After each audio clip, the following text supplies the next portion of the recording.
Hello students, कैसे हो आप सब। आई होप आप सब अच्छे ही होंगे। हमारा टॉपिक है धारा और अनुगमन वेग में संबंध। देखिए, इसके लिए देखिए, माना एक तार लिया, हमने एक तार लिया पी और क्यू, इसमें लिखा हुआ है जिसकी लंबाई है एल, और उसके अनुप्रस्थ परिच्छेद का क्षेत्रफल कितना है, ए है। ठीक है। जब तार के सिरों के बीच विभवांतर बी लगाया जाता है, दोनों तार हैं पी और क्यू, जब इनके बीच में विभवांतर लगाया जाता है तो एक वैद्युत क्षेत्र स्थापित हो जाता है। ठीक है।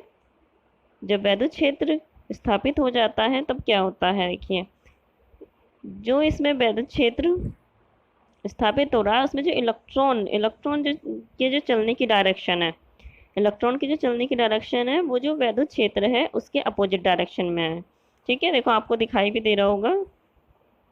ये देखिए, एक सेकंड, देखिए ये चित्र में आपको दिखाई दे रहा होगा कि ई की डायरेक्शन और इलेक्ट्रॉनों की डायरेक्शन, दोनों की डायरेक्शन क्या है, अपोजिट है। देखो, इलेक्ट्रॉन इस डायरेक्शन में जा रहे हैं और ये जो वैद्युत क्षेत्र है वो इस डायरेक्शन में जा रहा है। ठीक है, तो इलेक्ट्रॉन की जो चलने की डायरेक्शन है वो वैद्युत क्षेत्र के अपोजिट डायरेक्शन में है। इलेक्ट्रॉन जो है वो कौन से वेग से चल रहे हैं, अनुगमन वेग से चल रहे हैं। ठीक है। आगे देखिए, यदि तार के किसी परिच्छेद में से टी सेकंड में गुजरने वाले इलेक्ट्रॉनों द्वारा ले जाया गया आवेश क्यू हो, तब देखिए क्या होगा, आई इज इक्वल टू कितना होगा, क्यू अपॉन टी होगा। ठीक है। आगे देखिए, तार के प्रति एकांक आयतन में इलेक्ट्रॉनों की संख्या कितनी है, एन है, और अनुगमन वेग कितना है, बी डी है। ठीक है। तब एक सेकंड में गुजरने वाले इलेक्ट्रॉनों की संख्या कितनी होगी, एन ए वी डी होगी। ठीक है, एन इलेक्ट्रॉनों की संख्या है, ए क्षेत्रफल है, और बी डी क्या है, अनुगमन वेग है। ठीक है। आगे यहाँ पर क्या था, एक सेकंड में गुजरने वाले इलेक्ट्रॉनों की संख्या। अब आगे देखिए, टी सेकंड में गुजरने वाले इलेक्ट्रॉनों की संख्या कितनी होगी। जब पहले एक सेकंड था तब एन था, अब क्या है, टी सेकंड में अनुप्रस्थ परिच्छेद से गुजरने वाले इलेक्ट्रॉनों की संख्या कितनी होगी, इसमें टी से मल्टीप्लाई हो जाएगी। ठीक है, ये यहाँ पर टी से मल्टीप्लाई हो गई है। ठीक है। आगे देखिए, टी सेकंड में तार के अनुप्रस्थ परिच्छेद से गुजरने वाला आवेश, टी सेकंड में तार के अनुप्रस्थ क्षेत्रफल से गुजरने वाला आवेश कितना होगा, आवेश इज इक्वल टू कितना होता है, आवेश इज इक्वल टू होता है, Q इज इक्वल टू कितना होता है, एन ई होता है, एन ई। ठीक है। तो एन क्या है, यहाँ पर एन क्या है, इलेक्ट्रॉनों से क्या है, टी सेकंड में गुजरने वाले इलेक्ट्रॉनों की संख्या है। तो जो कितनी है, ये यहाँ निकल के आई है, ये निकल के आई है, तो यहाँ पर Q इज इक्वल टू कितना होता है, फॉर्मूला एन ई होता है। तो एन इलेक्ट्रॉनों की संख्या कितनी है, इतनी है, तो ये यहाँ पर रख गया, एन की ई की जगह ई आ गया। ठीक है। तो Q is equal to formula क्या हो गया, N A V D T ई।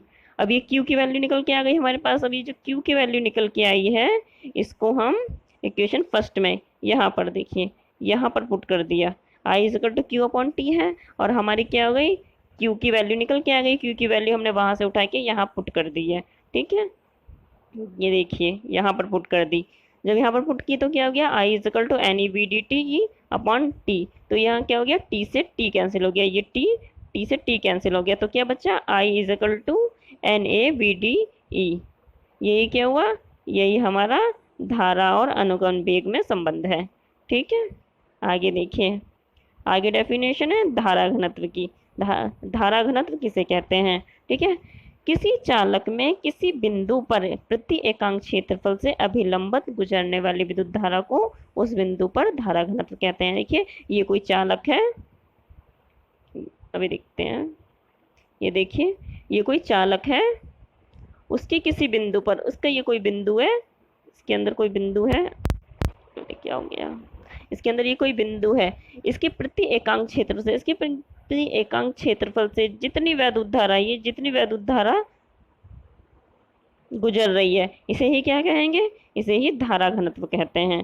ठीक है, इसे किससे प्रदर्शित करते हैं, इसे जे से प्रदर्शित करते हैं। ठीक है, यदि किसी चालक में प्रभावित धारा आई हो और क्षेत्रफल ए हो, तब देखिए जे इज इक्वल टू कितना होगा, आई अपॉन ए। ठीक है, यही धारा घनत्व का फॉर्मूला है। अब धारा घनत्व का मात्रक क्या होता है, धारा घनत्व का मात्रक इसके फॉर्मूले से निकल जाएगा। फॉर्मूला क्या है, J is equal to I upon A है। तो ठीक है, आई धारा का मात्रक क्या होता है, एम्पियर होता है, और क्षेत्रफल का क्या होता है, मीटर स्क्वायर होता है। तो इसका मात्रक क्या हुआ, एम्पियर पर मीटर स्क्वायर। ठीक है। आगे देखिए, आगे है धारा घनत्व तथा अनुगमन वेग में संबंध। धारा घनत्व तथा अनुगमन वेग में संबंध। अब हम जानते हैं, अभी हमने ऊपर धारा घनत्व निकाली है। धारा घनत्व कितना है, ये है यहाँ पर आई इजिकल टू, ये निकल के आया है आई इजिकल टू NaVdE। ठीक है, और अनुगमन वेग, अनुगमन वेग में संबंध बताना है इससे। ठीक है, और जे का फॉर्मूला धारा घनत्व अभी अभी अभी हमने निकाला है, ये जे इजिकल टू I/A होता है। ठीक है, आगे देखिए, यहाँ पर देखिए, यहाँ पर आई जे इजिकल टू I/A है, तो जे में यहाँ पर क्या किया, यहाँ पर आई की वैल्यू पुट कर दी है। जे इजिकल टू NaVdE, ये आई की वैल्यू यहाँ पर पुट कर दी है, अपॉन में ए है, ए से ये ए कैंसिल हो गया, तो जे कितना हो गया, जे इजिकल टू NeVd। ठीक है, यही हमारा क्या है, धारा घनत्व और अनुगमन वेग में संबंध है। ठीक है, आगे देखिए, गतिशीलता। गतिशीलता किसे कहते हैं, अनुगमन वेग तथा वैद्युत क्षेत्र के अनुपात को गतिशीलता कहते हैं। ठीक है, यदि ई तीव्रता के वैद्युत क्षेत्र में आवेश वाहक द्वारा प्राप्त अनुगमन वेग Vd हो, तब गतिशीलता कितनी होगी, तब गतिशीलता होगी Vd/E। इसे गतिशीलता को म्यू से डिनोट करते हैं। ठीक है, इजिकल टू में यहाँ पर Vd/E है, यहाँ पर Vd की वैल्यू हमने यहाँ से, ये देखिए J इजिकल टू NaVd है, यहाँ से Vd की वैल्यू निकालेंगे तो J/Ne हो जाएगी, जो यहाँ पर उठा के Vd की जगह यहाँ पर पुट कर दी है। Vd की वैल्यू उठा के यहाँ पुट कर दी, तो कितना आ गया हमारा, ये आ गया J/Ne कैपिटल E। ठीक है, तो म्यू इजिकल टू ये आ गया, यही क्या है, गतिशीलता है। ठीक है, आगे देखिए, आगे है वैद्युत प्रतिरोध। वैद्युत प्रतिरोध किसे कहते हैं, जब किसी चालक के सिरों के बीच विभवांतर स्थापित किया जाता है तो चालक में वैद्युत धारा बहने लगती है। ठीक है, तब क्या होता है, वैद्युत विभवांतर तथा वैद्युत धारा के अनुपात को क्या कहते हैं, चालक का वैद्युत प्रतिरोध कहते हैं। ठीक है, इसे कैसे प्रदर्शित करते हैं, इसे R से प्रदर्शित करते हैं। देखिए R है। ठीक है, यदि किसी चालक के सिरों के बीच वैद्युत विभवांतर B हो तथा चालक में धारा I हो, तब चालक का वैद्युत प्रतिरोध कितना होगा, R इजिकल टू V/I। ठीक है, ये ऊपर यही डेफिनेशन में बताया गया है कि वैद्युत विभवांतर तथा वैद्युत धारा के अनुपात को वैद्युत प्रतिरोध कहते हैं। ठीक है, इसका SI मात्रक क्या है, ओम है। इसका SI मात्रक क्या है, ओम है।